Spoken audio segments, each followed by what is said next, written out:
Welcome to Stuck in My Mind podcast, the show where we dive into the mind of a regular guy on his road to self-discovery. You'll hear everyday people just like you share the latest topics, personal stories, and things they've learned along the way. And now, please welcome your host, Wize.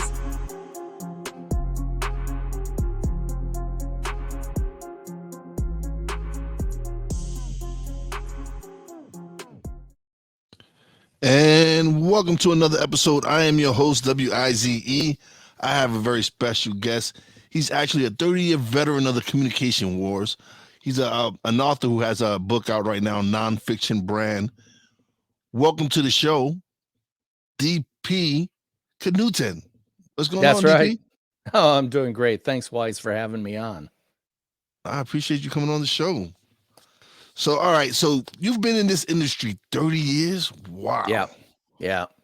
All the way from when I started my career in advertising and marketing, it was right after the first couple of computer-aided design programs for design came out.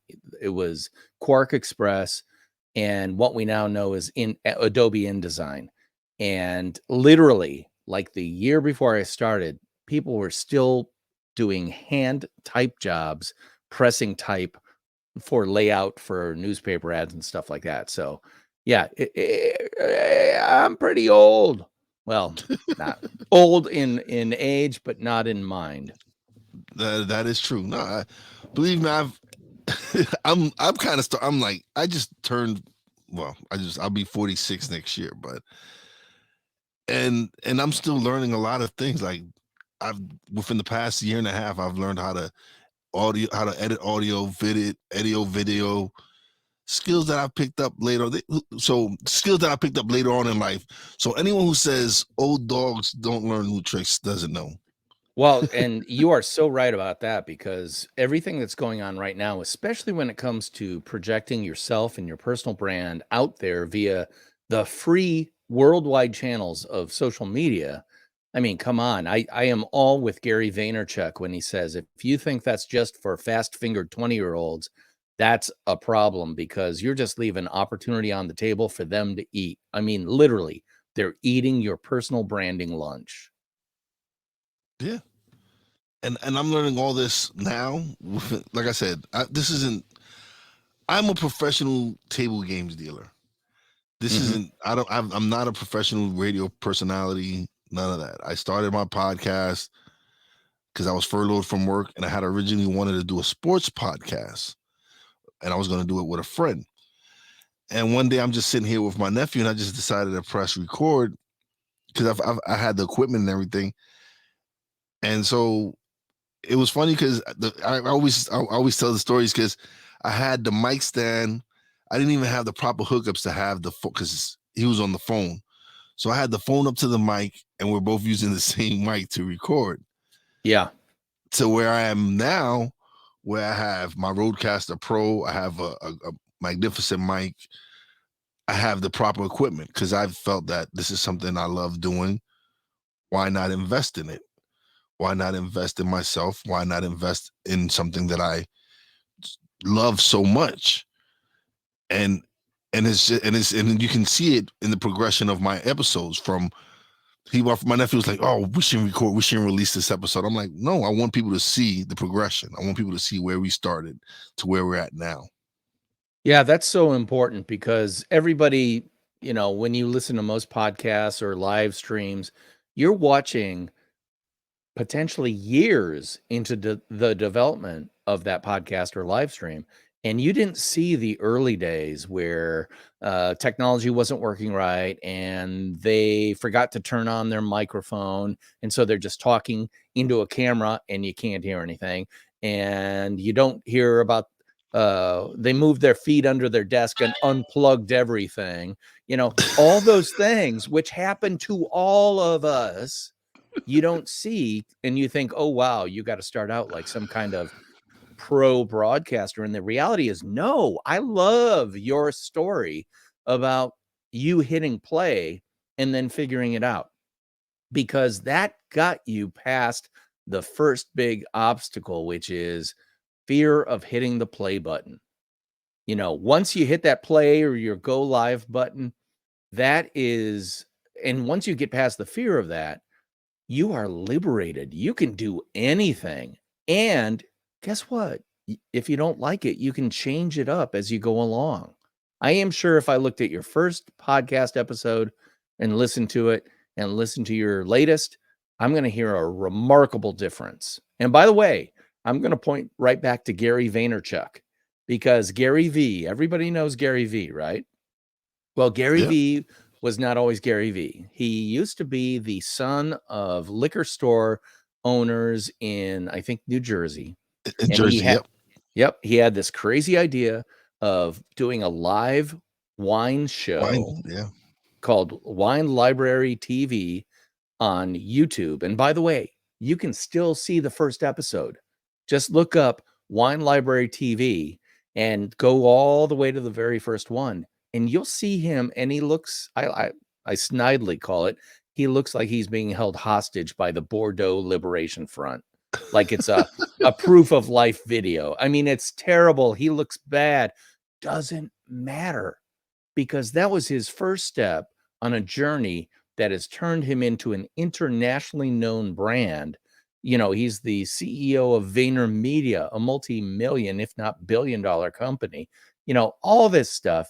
And it all happened because he took the chance, hit play, and let the chips fall where they may.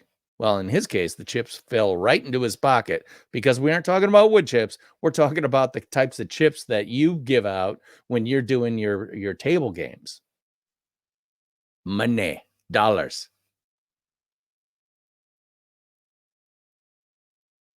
You still there, Wize? Or did we freeze up?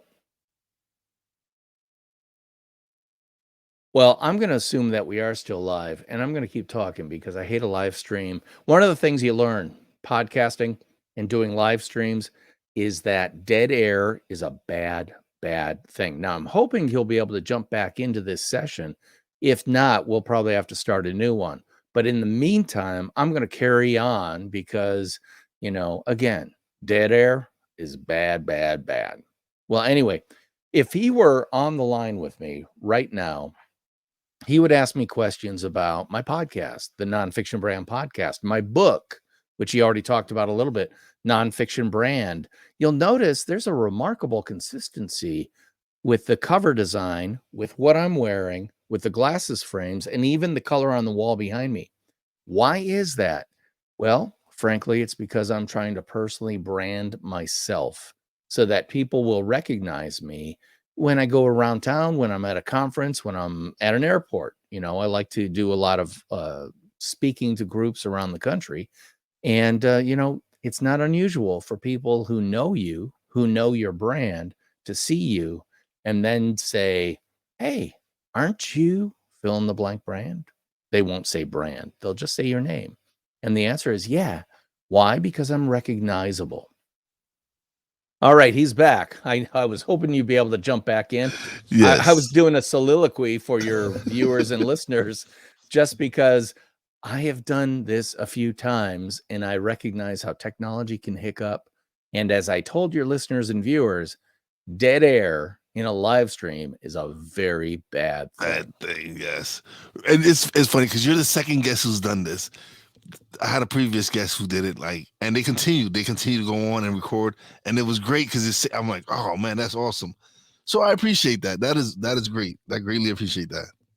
Oh yeah, it was my pleasure. You know, because one of the things that once you are in this kind of universe of podcasters and live streamers, you're part of a tribe, and we all know how hard it is to do this, but how easy it is too. The access barriers to it are not high. I mean, it used to be you had to have a TV station to do this kind of thing. Now you just need a decent laptop, a decent camera, and a decent mic. And as your first story will attest, you don't even need that. You can just have a microphone and a phone with somebody else on it. Yeah. And I just transitioned to video within the last couple of months. Yeah. So my first 100 and something episodes are all just strictly audio. It's the latest ones where I'm building my YouTube channel.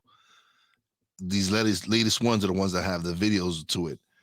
So, but it was because it started when I had a couple on branding specialists and strategists and all that. And they're like, "You don't do video?" Yeah. And I'm like, "No." And they're like, "And you don't do video?" And I'm like, "No." And they're like, "You don't do video?" I said, "Yes, I do video. As of now, I do video." And I press record, and they say, "See, that's step number one. You're coachable. You're coachable. You're willing to listen and learn and notice that." And I had already known that I had to go to video because that's just content I'm leaving on the table. That's just content. Exactly.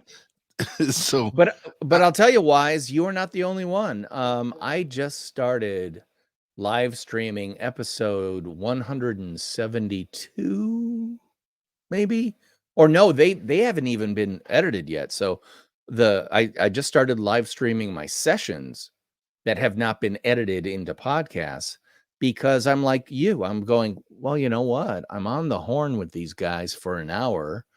I can live stream now to YouTube Live, LinkedIn Live, Facebook Live, and Twitter, and for free because I'm using Restream.io for my multiplexing, if you will, and I do the free level. I don't even pay for it, so I'm not paying. The only thing I pay for with my podcast or my live streams are my podcast host fees, which I think are somewhere around $5 or $7 a month. Yeah, it's that cheap. I paid about that much for Podbean, and the thing with Podbean, because I just paid for the year. I didn't want to have to worry about paying for it every monthly. Is actually I got a discount for paying for the year. Yep. And people fail to realize if you pay things up for the year, they usually give you a little discount. It might be couple of dollars, but it's a discount.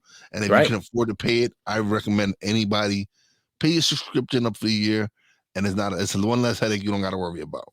Well, and it's kind of funny because I use Ecamm Live on my MacBook Pro to actually do the video show that goes out for the live stream as I'm doing a podcast session, right? And I had purchased the one-time cost Ecamm Live thing, and it worked great and all that stuff. But then they had a bunch of pro features that I wanted, and I decided, well, okay, I'll go to the pro level, and it's not that expensive. It's a monthly fee, but it also pays for the development of the application, which I really appreciate. And one of the things they had was interview mode, and I'm like, interview mode, what's that about? So I went to the University of YouTube and I looked up Ecamm Live interview mode, and I found out that, oh, you can do what you're doing here with StreamYard, but I can do it within Ecamm Live, and it goes out to as many, it can go out to Restream.io, which gives me access to 5 different live streaming platforms at the same time. Why am I not using this? And so literally, I think I started using it, about 3 weeks ago for the very first time after doing 170 episodes of audio only podcasts. I was leaving opportunity on the table. Yeah, and I did. I left a lot of opportunity. I am so backlogged in content. Like, I have content for days. I've just released the episode that I recorded in June. I just released it yesterday. Yeah. So and I still have so many. I have a bunch of episodes from June that I need to release, a bunch of episodes from July, a bunch of episodes from August, and come September is when towards the end of August, beginning of September is when I started doing the videos. So a lot of my video shows are up on my YouTube page, but they're not out on my audio yet because I have so much other audio content that I need to release and get those out. But I also want to get these episodes out as quickly as possible as well. So that's why I released the video. Yeah. Well, but that's such a wonderful problem to have. I've Yes. got too much content. Wah, wah, wah. Do you know how many creators, content creators are going, I have too much content? I mean, the problem is always, I don't have enough. I don't Yeah. have enough guests. I don't have, I don't have enough ideas. No, man, a wealth of content like that means you can take advantage of it in so many different ways. And you never have to worry about, do I have a show for next week? Yeah. Yeah. Yeah, no, you're absolutely right. Because I'm still have like I'm still recording. I'm cutting back now on my recordings. I'm probably gonna just trim it down to either recording Mondays, Wednesdays, and Thursdays, and edit. I'm basically building myself a schedule. That's Yeah. something I'm working on, is building myself a schedule, because I still work my day job and I do Mhm. this. So that's something I'm working on, is building a schedule and just setting set recording days. Because before, I was recording probably 5 times a week, and Yeah, that's sometimes crazy. it was more than one episode a day. Yeah. So I built, like I said, I built up so much content that I really do need to start getting them out. Yeah. But like Well, you said, it's a nice thing to have. It's a nice issue to have. yeah, it is. It is. But I'll be honest with you. There are weeks where I'm like, yeah, I'm doing the same thing, where I've, because of schedules and stuff like that. When you do a podcast, you're asking people to come on, and because I care about them and their experience, I always say, whenever you're available. And that could be a month ahead of time. And all of a sudden, I've got 5 things scheduled for that week, because a lot of people just happen to schedule that week. And that will be a kind of a painful week for getting stuff done. But you got it in the can, because then Yep. once it's in the can, you can edit it and put it out whenever you want. But I have gotten a little bit more careful, not having too much in the can, because I like my stuff to be fresh. Fresh. Yeah. And yeah, I like the topics to be reflecting what's going on in the universe, if you will, as we're talking about stuff. But, I hear you. I feel your pain, but I also feel the delight of going, I got enough stuff to last me well, put it this way. I can go on vacation because I can get these edited ahead of time and not worry about it. And Just get yeah, it posted and scheduled. yeah, just publish them, just edit them, and just schedule a publishing date. That's it. And that's the magnificent thing with people. Be like, oh, I don't want to be on a like on a Podbean or Lisbon or whatever. But if I find it saves me not having to go upload to everywhere else, because for the Yeah. most part, by me putting it on Podbean, I'm on Apple, I'm on Spotify, I'm on TuneIn, I'm on Google Podcast. I'm on everything strictly through Podbean. And once you get on Apple, you get on a bunch of different other ones, because Apple has a bunch of their own little. So that's why I went with a platform, and to me, Podbean was what I did the most research on, and it's just, I love the live feature on it as well. I can go live anytime I want. Well, I think you're a smart guy, because Podbean's the one I chose based on the research I did as well. So, but seriously, what is it? $5, $7 a month? I never pay attention. But it literally is a force multiplier for you, the individual. And I'm like you. You get it up to one place, they do a really good job. They deal with all the serving out the audio. And the fact is, most of those stores that you just listed are nothing but fronts. They just list your thing, people click on it, and then it goes straight to Podbean to pull The source, yeah. pull the episode down, So, that's, again, it's so inexpensive for the bang it gives your buck, Yes. So I'm right with you. Same thing. Yeah. And it's actually been great. I've never had, anytime I've had an issue with Podbean, they've resolved my issue quickly. Yeah. So, and people are like, oh, but Anchor is free. Yeah, but sometimes free isn't always better. Yeah, well, the old saying on the internet is, if something is free, that's because you're what's being sold. If you didn't pay for it, someone's paying for it, and it's in the form of your data, your information, your, the a code to your car, whatever it is, they get a hold of it. They find a way to monetize you. I like the fact that Podbean, I pay them, they do a good job, and I've got no complaints whatsoever. And it's all mine. It's Yeah. not like they can turn off features that I desperately need and stuff like that.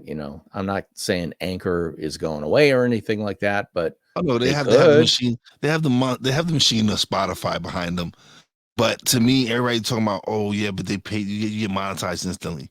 You get paid pennies for your Yeah. content, and Yeah. then you don't really truly. They have something in their thing where you don't really truly own all your content, and Yeah. I'm not trying to have that. I Yeah. want to own everything. Everything that I put up, Amen. I Amen, want to brother. own. Yeah, I Well, want to own. I don't want nobody owning my masters.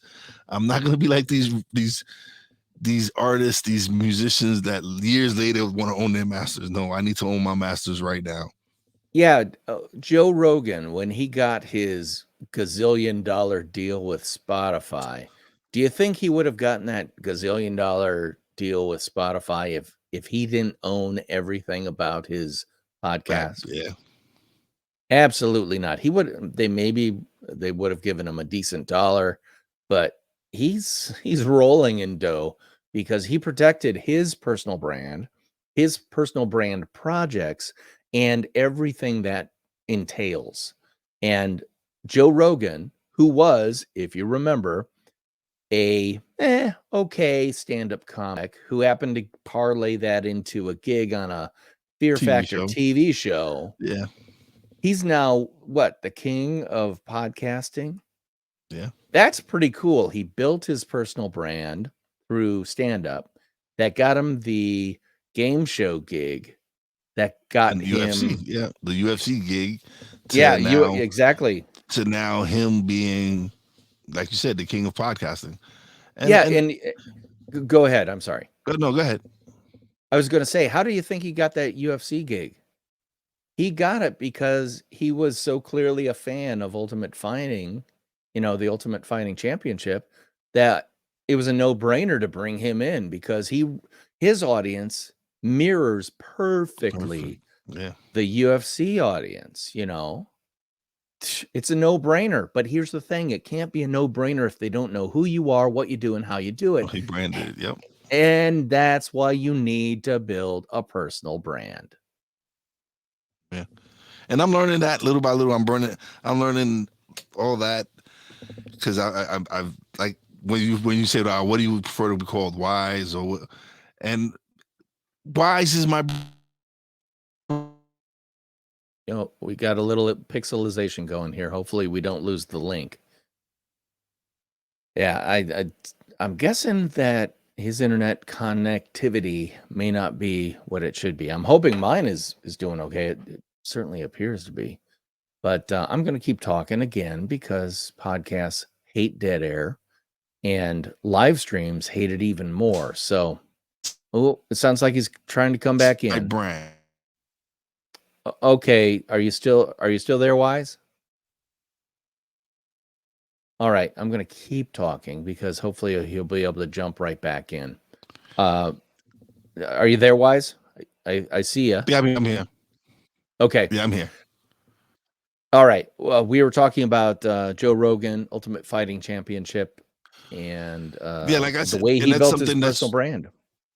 Yeah, and that's why when he was like, who would you call Wize or, and Wize is my brand. That's me as a personality and my brand that I'm building, and and that's why that's stuck in my mind. And so I know what it, and then I try to protect everything I do. Like I own Right. I patent Wize the El Jefe. I patent a bunch of stuff, and that's me protecting my brand. Me Right. not making sure people are not going to go out there and steal what I've created. Exactly. Because the reality is that, if you go back, and the funny thing is, you can go all the way back to the Bible and find out, I think it was in one of the books that Solomon wrote, one of the Proverbs, essentially says there's nothing new under the sun. And then you can go all the way up in history and find people who said the exact same thing, including some certain hip hop artists who talk about there's nothing new under the sun. It's all about the way that it's done or something like that. And that's absolutely true, which is any ideas that you have, it is likely that other human beings around this world have those ideas, share those thoughts. But if they don't do it aloud on a podcast, on a live stream, and you can put your spin on it based on who you are, what you do, and how you do it, that's when it becomes your intellectual property. Because again, branding has been around forever, literally over 200 years. The modern branding has been practiced pretty much identically for over 100 years. But the thing is, personal branding only started to become an idea in, 1997. Tom Peters wrote an article in Fast Company magazine called The Brand Called You. That was the name of the article. You can still look it up. Go to fastcompany.com, type in the search function, The Brand Called You. And he came up with this idea that personal brands, individuals, need to brand themselves and use the marketing and communication techniques that have been developed for packaged brands like crackers, like cereal, like anything, like the idea that you need to package yourself so that people can easily pick you up and take you home with them. And there's a lot to it. And frankly, I love that idea so much that I then thought about it for the next, 15, 20 years. And that's why I wrote the book, Nonfiction Brand, because I recognized the power of what Tom Peters was talking about. And I happen to have the experience working on those packaged goods so I understand what that's all about. Because, and again, I don't want to take up too much of your time, but I will say this. I learned while in Atlanta, Georgia, working on a little brand called Coca-Cola, that they protect their brand with the helicopters, with missiles, with ninjas. Why? Because their premium brand is nothing more than a commodity. It's sweet, brown, bubbly water. Their fiercest competitor is sweet, brown, bubbly water in the form of Pepsi. What separates Pepsi from Coca-Cola? A little bit of a flavor profile, but a whole lot of brand associations. So much so that I'm a Coca-Cola guy, but my brother is a Pepsi guy, and he doesn't drink Coke, and I don't drink Pepsi. Is there really that much of a difference? Yeah, yes, there is. Intellectually, there is. There is. I'm a Pepsi guy personally. That's my preference. Yep. And if I really am thirsty and that's all they're offering is a Coke, I will drink a Coke. Right. But you can tell the difference. There is a little difference. Yeah, there is. But my point is, does either company have a shortage of customers? No. They could have an awesome branding. Yeah.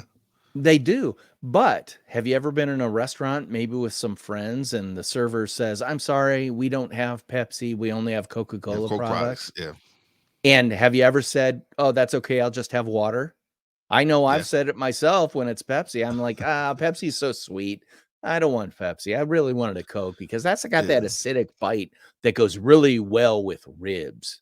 To cut through the fat on the ribs, I want a Coke. You don't have a Coke?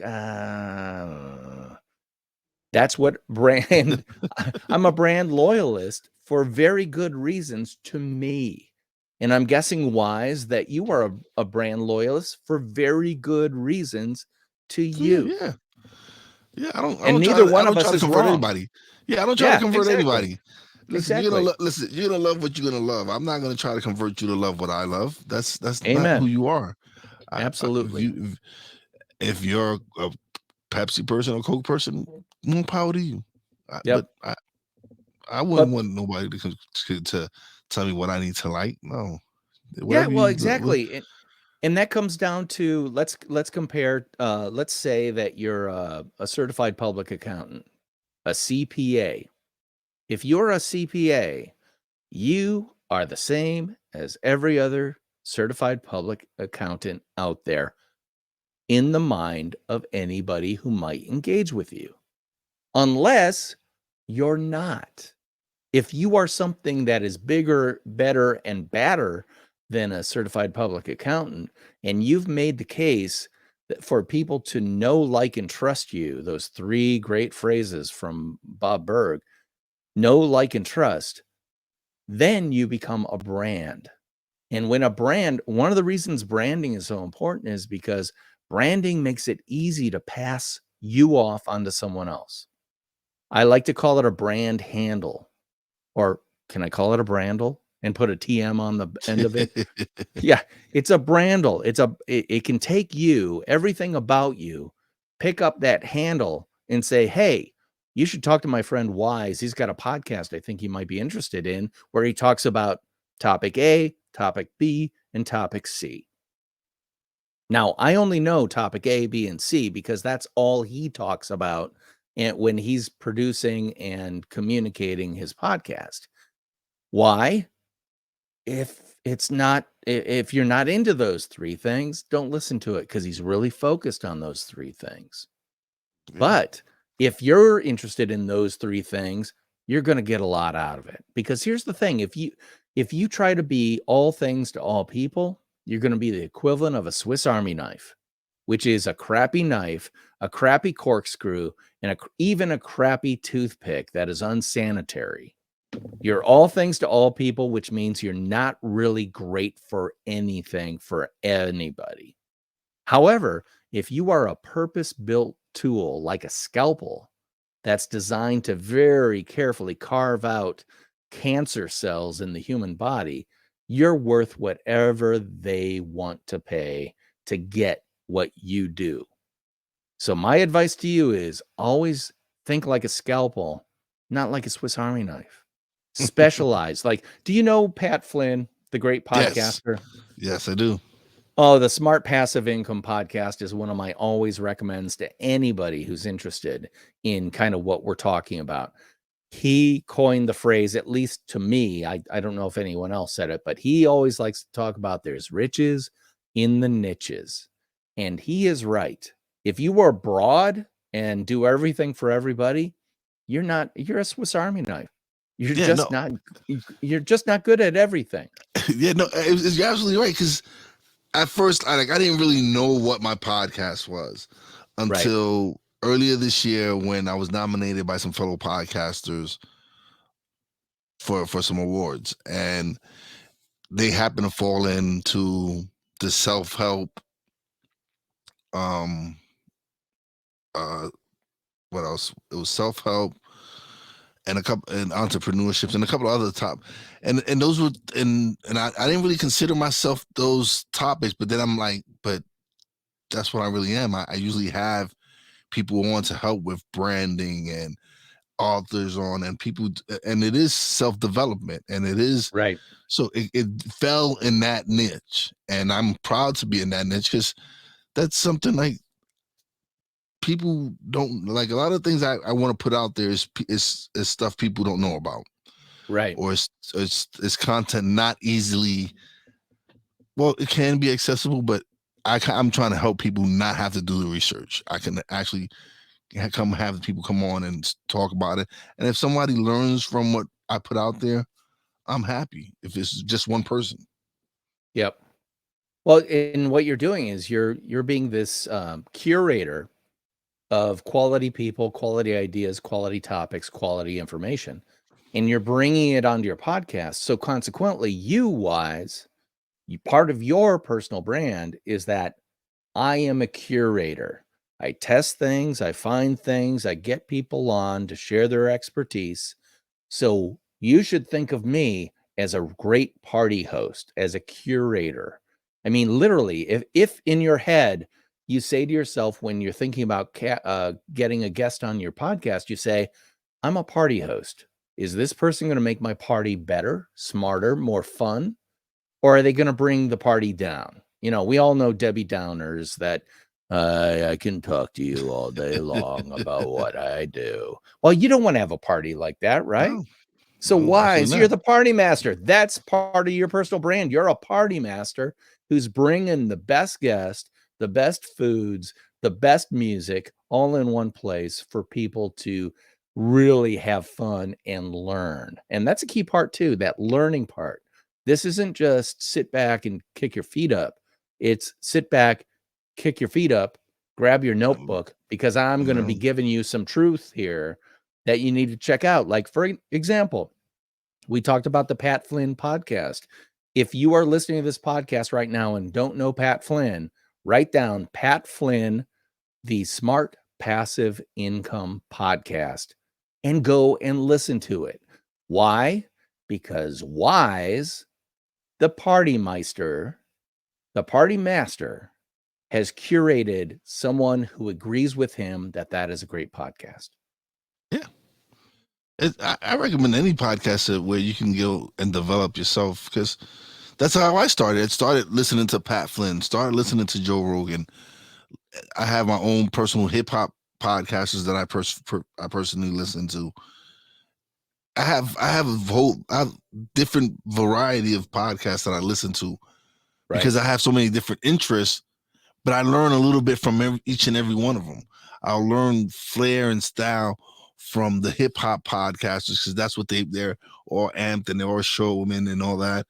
Yep. I'll take stuff from Joe Rogan. I'll take some, and it's just like, oh, I like that. There's something I might want to try it, add on to my, but with a different flavor or a different stuff. So it's just me learning from all these.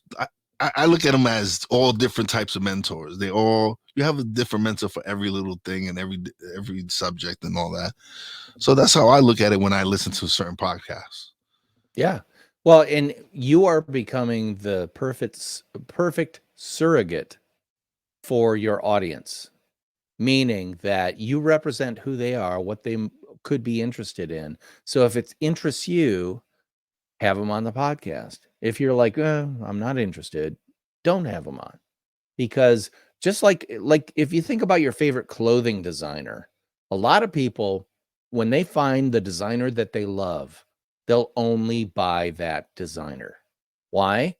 Because I love the taste and style of that man or woman who designed those specific clothes. Like I had a guy who was a Perry Ellis guy. I had a friend, and he got a pair of Perry Ellis frames for glasses. And you know how when you go into the glasses store, they have little kind of static cling stickers that say the brand name on the lens. He was standing there and they started peeling that off, and he goes, no, I want that on there. Because he was a Perry Ellis guy. He was paying more for a Perry Ellis brand, and he wanted everybody to know it. Now, that to me sounds silly, but I'm old enough to remember when Tommy Hilfiger came out with board shorts that had a big logo. It had to be like 4 inches by 4 inches. My wife bought me a pair of Tommy Hilfiger swim trunks, board short length swim trunks. And I got out a little seam ripper to take that whole thing off. And she goes, no, don't do that. And I said, well, why? I think it's kind of garish. She said, no, because people won't know that they're Tommy Hilfiger. And I'm like, really? Have we descended to that level? Yeah. And the answer was, in her mind, yes, because they were a little bit garish in terms of color and stuff like that.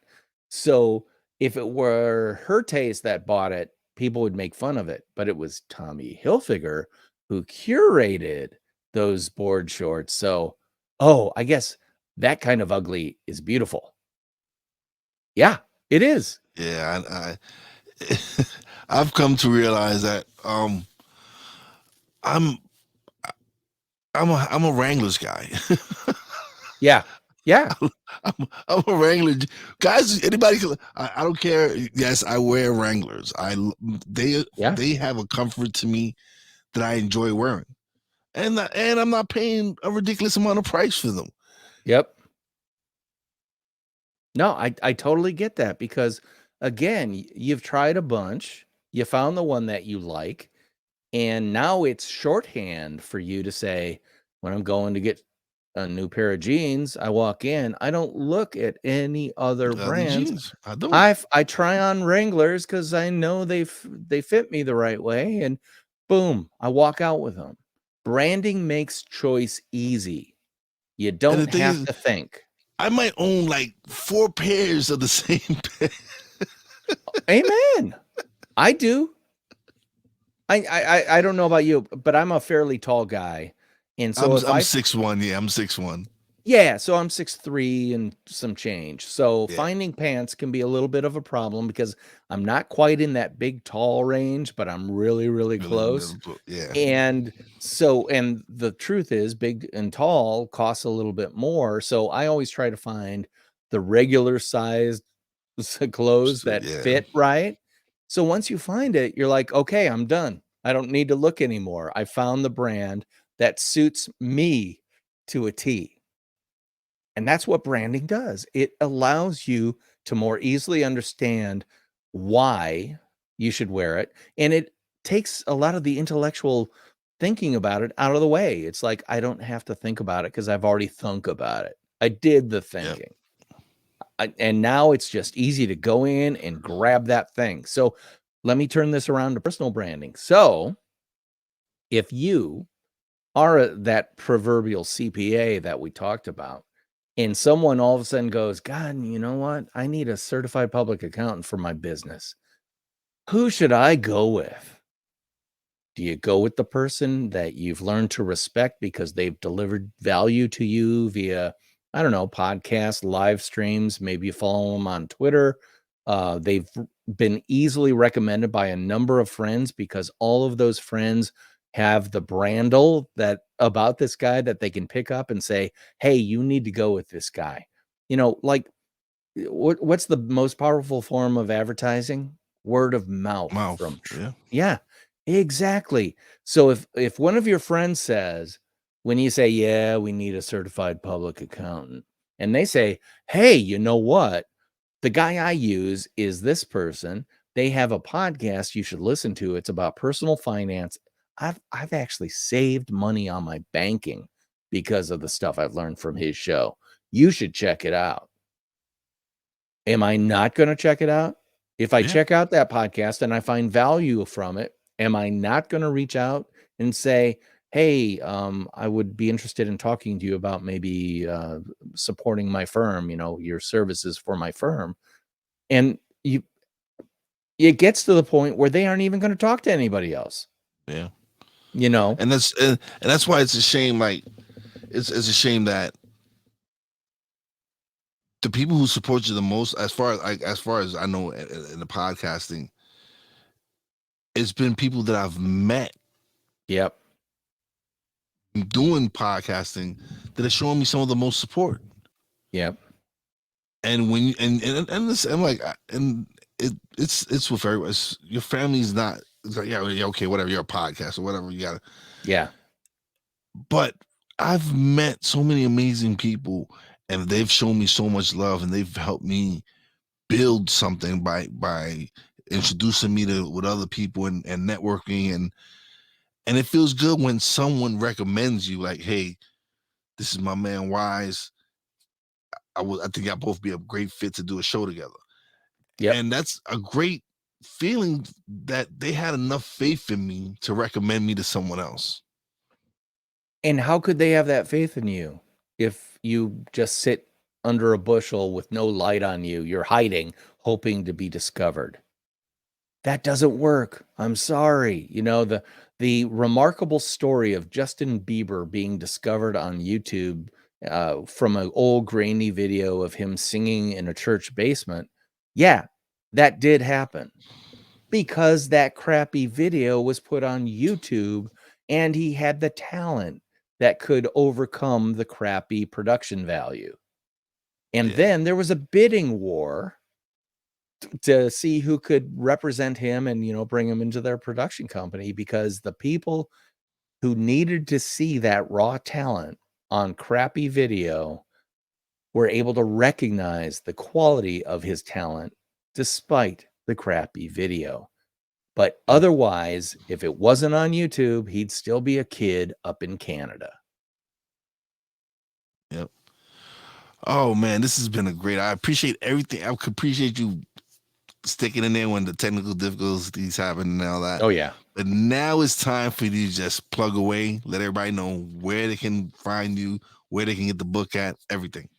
All right. Well, first of all, I want to invite, by the way, listeners, if you've got your little pad of paper out, get ready to write this down.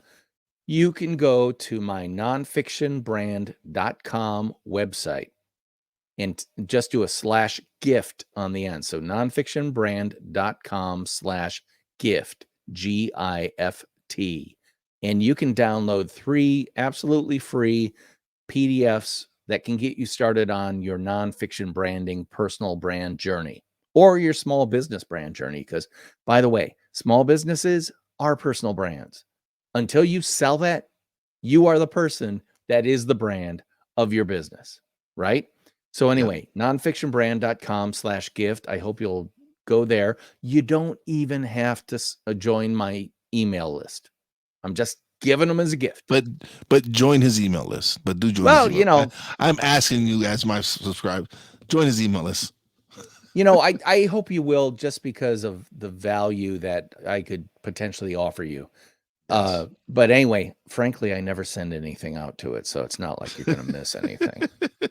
The other thing is my Nonfiction Brand podcast comes out every single Monday, and I'm thinking that Wize might be making an appearance on that sometime soon, because I love your story about pressing that play button. That is such a great story that my audience needs to hear about. I definitely want to invite you on the Nonfiction Brand podcast. You can get that at all the usual places. You wherever. Tell me the date and time, and I'm there. Oh yeah, absolutely. And frankly, because I'm asking you to do me a solid, you get to pick the day and time. Amazing how that works. Yeah, wow. It's crazy. But anyway, check out the Nonfiction Brand podcast wherever you get fine podcasts for free. Because again, this is all about picking up the dollar bills that are sitting right in front of you rather than making you pay dollar bills to listen to it. Go out there, pick up those dollar bills of goodness. The other thing is my Nonfiction Brand book, which looks a little something like that, is available on the House of Jeff Bezos. That's right, Amazon.com. And you can pick that up anytime you'd like. And if you do, please let me know what you think about it. And if you could really do me a solid, give it one of those 5-star reviews, because I don't know about you, but when I'm looking for something on Amazon, I look for the stuff with the 5 stars and the certified purchaser, verified purchaser little thing on there, because I want the truth, man. I want to serve the truth. I want to get the truth, and I want to hear the truth from you. So again, the Nonfiction Brand book is available on Amazon.com. You can get the Nonfiction Brand podcast with new episodes every single Monday, wherever you get fine episodes, fine podcasts for free. And also, I'm going to get Wize on my podcast. So look forward to that too. So thank you again so much for having me on. Oh, I'm actually right now. I'm actually ordering your book. I'm supporting you. I'm on Amazon right now, ordering your book. Fantastic. I really appreciate it, because that is one of the reasons to write a book. If you're a podcaster, it allows people to appreciate you in a way that they get value from. Because let me tell you, there's a lot of goodness in this book that's been provided by a lot of my podcast guests. So even Wize, as a podcaster, take a look at that book and the way I included their stories in it, complete with verbatim transcripts of some of the stuff they've said to make a point that I wanted to make. Because again, I've been thinking about going back and transcribing some of the episodes, and definitely do that. I have some IBN numbers. Yep. So I can wow. Book. Yes, I purchased 10 of them. 10 of them. Then those are 10 books that are waiting to be written, my friend. Well, we have one we're releasing sometime this month or by the beginning of the year. So my nephew wrote a book. I got the IBS numbers. We got a writer to help with it. We just finished with the proofreader, and we're about to release the book. Congratulations. Let me tell you, I think that writing a book is the closest a man can get to giving birth. I mean, it's blood, sweat, and tears, and I'm a whole lot excited. of I'm pain. excited for writing my first book. I'm so excited for writing my first book. Well, But let me I'm tell just you, it is such a personal branding level up and unlock, because now you have something to give to people that, it's not a mistake my photo's on the cover. This is yeah. a big, heavy business card that will reside on their desk or on their bookshelf right next to them. And they'll constantly be reminded that, oh, yeah, that DP Knudten guy, he had enough to say that he wrote a book about it. Even if they don't read the book, having the book is the power. The old Marshall McLuhan thing, the medium is the message. Yes. The message of the medium of having a book is, I am somebody. Because if you look at the total population of the world, and I talked to a book expert about this, I said, so what percentage of human beings actually have written a book? And she said, oh, under 1%. DP, I give don't me know one about you. second. Hold on 1 second, DP. Just Yep. take over for 1 second. Run the show for 1 second. I'll be All right right. back. All right. No problem. So anyway, as I was saying, the actual writing of a book is a huge unlock in terms of value for yourself as a personal brand, because it gives you the opportunity to take everything that you are, put it in a book that people can take out, pass along, hand to other people. And it's just impressive. Think about it. If one of your friends or colleagues said, yeah, I just finished my book, it's now available on Amazon.com. What would you think? You might think, I didn't know he had that much to say. Or you might think, wow, that is so impressive. Compared to anyone else who's doing what he's doing or what she's doing, they are instantly up a notch on everybody else. It's such a wonderful unlock. But that's the same thing with doing a podcast. Doing a podcast like right now, we're getting to know each other, or more truth to be told, you're getting to know me because I'm demonstrating who I am, what I do, and how I do it while I look you right in the eye. Or if you're listening to the audio podcast, you hear my voice. There is something about podcasting that makes people think that you're their friend simply because they've listened to you for a half hour or whatever time duration your episode is. And that's an amazing personal branding unlock. And let me tell you a story, actual story. I was at a networking event, and I happened to be talking to someone at the back of a room, and somebody about 15 feet in front of me heard my voice, turned around, looked at my face, smiled, and said, I thought that was you. And I'm like, I didn't know who this person was. And so I said, oh, I'm sorry. I don't, do I know you? I don't think we've ever met. And she said, no, you wouldn't know me, but I listen to your podcast and you sound exactly like your podcast. So I already had a relationship with her in her mind that was then very easy to cement in person, because she was already predisposed to appreciate who I am, what I do, and how I do it. And consequently, I didn't have to go into this networking event like everybody else, kind of going, oh, I hope there's people there I know, because I don't like it. It's a cold room. And when you do a podcast, you don't have any more cold rooms, because a lot of people have heard you on one episode or another. And then when they see you, all of a sudden they have a smile on their face because they're so excited to talk to the person they've already gotten so much value out of via the podcast, or in this case, the book. It's funny. It's funny that you talk about that, because me and the wife, one day we were out having breakfast, and we're eating, and this is not. It was probably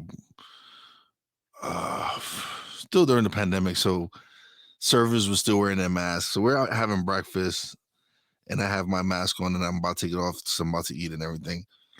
and I'm listening to the server, and I'm listening, and I'm like, I know that voice, and I know that voice, and I'm listening, and I go, Neri, and he goes, Wize. And it happens to be that I happened to be on the podcast. I was a guest on their podcast, Oh, and it was like, and I didn't really know that. I had known him prior to the podcast, but I didn't know him like. So once I got into the podcasting game and we've connected, come to find out I've known him for a while now, because I've been going to that establishment for a few years, and he's waited on me before. mm-hmm. But it took us connecting through the podcast and meeting each other that way to really cement whatever we have, the friendship that we have now. Well, yeah, and that's the whole thing. I mean, Wize, you and I have had this conversation for the last half hour or whatever, and now were we ever in the same place, it wouldn't be an awkward, oh hi, I've met you before. It'd be, Wize, how are you, Yeah. man? And it would be Yeah. like we're long lost buddies, right? Because we've Definitely. shared significant time together. I've learned that you're a really smart, nice guy who's got something to say. I hope you think the same thing about me, although No, your this has been mileage may great. No, vary. this has been great. But all of a sudden, we have this relationship that's already started, in spite of the fact that I'm in my basement office studio outside Madison, Wisconsin, and I'm not even sure where you are. I'm in my bedroom studio in the Pocono Mountains in Pennsylvania. Well, there you go. And that's the beauty thing, because the Poconos, nice place to visit, nice tourist area. Wisconsin, nice place to visit during the summer, and plenty of tourism things here, but we're not at the white hot center of the universe. I like to, if you're a Star Wars fan, I like to say I'm more like Luke Skywalker on Tatooine, off way off the main line, if you will. And that doesn't stop me from really making an impact, not only locally, not only nationally, but even internationally with my Yes. podcast. Have you ever looked at Podbean has pretty good analytics.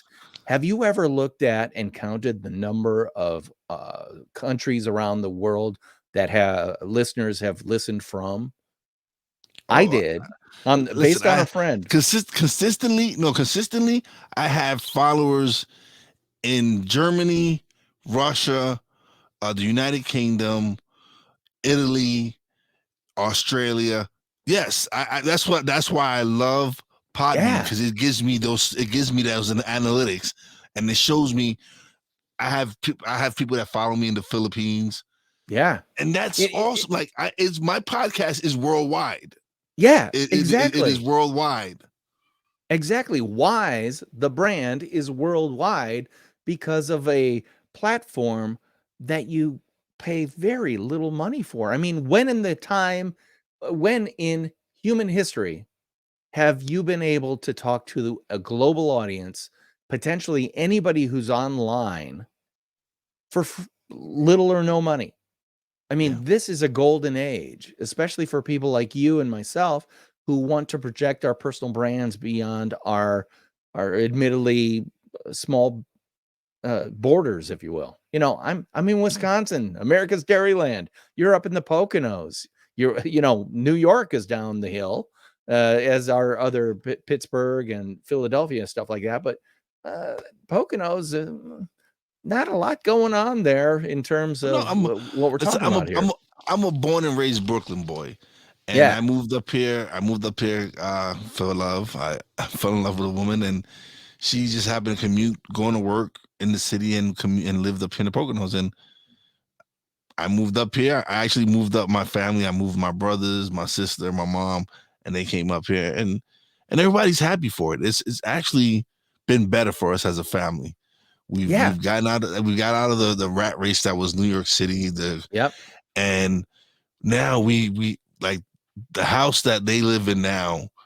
They pay less than what they were paying for rent in New York City, and we had people on top of us that were annoying and crazy and making all the noise. Yeah.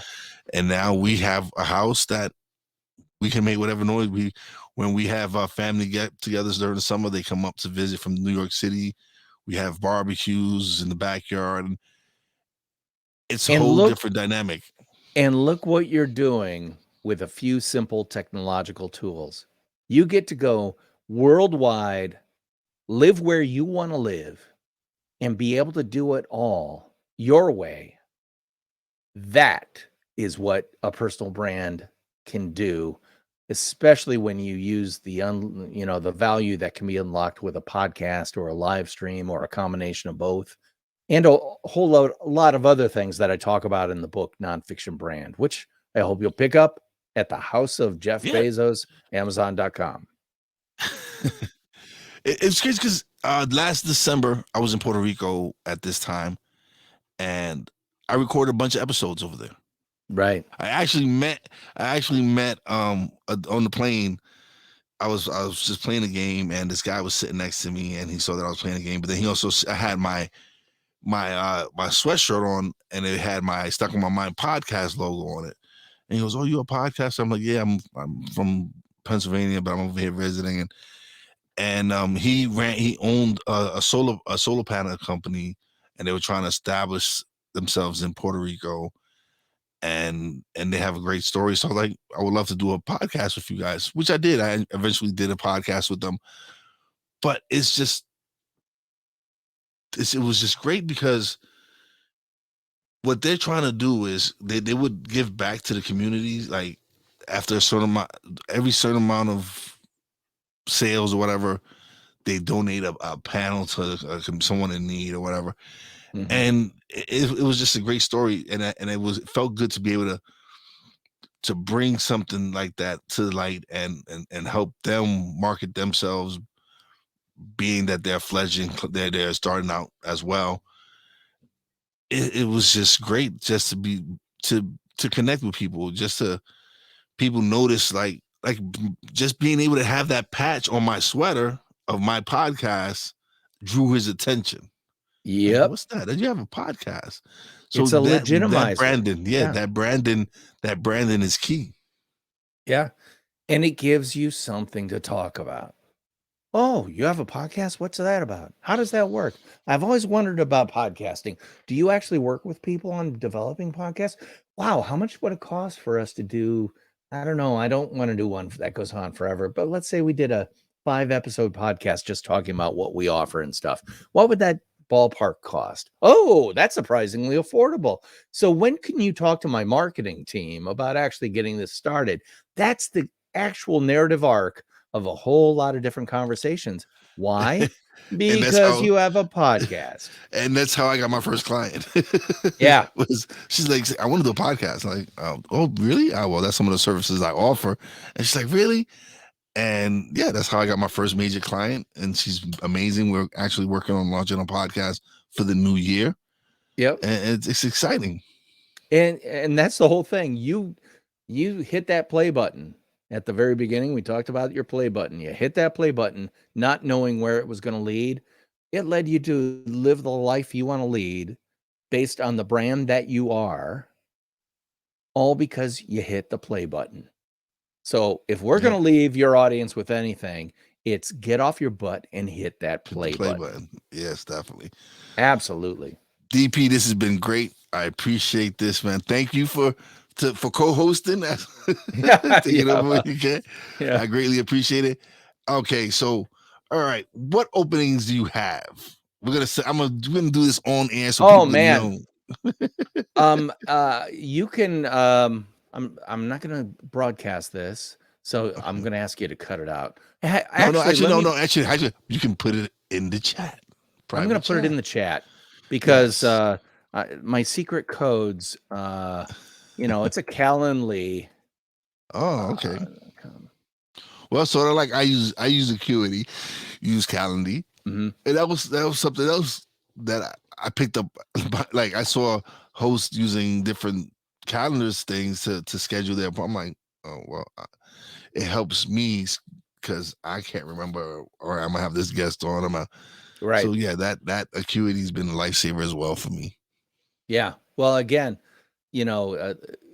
being able to talk to another podcaster and just swap ideas about services that work, that you've tried, your experiences, these are all things that make you more valuable, because again, you're demonstrating who you are, what you do, and how you do it. You'll get sick of me saying that, who you are, what you do, and how you do it. But that's what personal brands do. And the one thing I learned all the way from Coca-Cola is, when you get tired of saying it, say it another 5 million times. There was an old saying in marketing: if you're sick of your advertising, good. That means that your audience is finally starting to see it. There you go. All right. I've booked it. I'm booking it now. All right. Well, I'm looking forward to having Wize on the Nonfiction Brand Podcast, which comes out every single Monday. You can get it wherever fine podcasts are free. Yes, I am booking it now as we speak. But it's been great. I appreciate it. And then now it is time for shout-outs. Big shout-out to the Real Wize fam. Brandy J, Poppy J. Appreciate you. Love you guys. Big shout-out to the boss lady, Fina. Love you, baby, and appreciate all you do for me. And as always, a big, big shout-out to all the essential workers out there. God bless you. Be safe. And you know how your boy Wize does it. Peace out. Thanks for listening. Listen on iTunes, Podbean, Spotify, and TuneIn. Find us on social media on Twitter at Wize_B_blunt, Instagram at Wize_B_blunt, and a Facebook fan page, www.facebook.com/Wize76. Check back soon for new episodes. Until next time, peace out.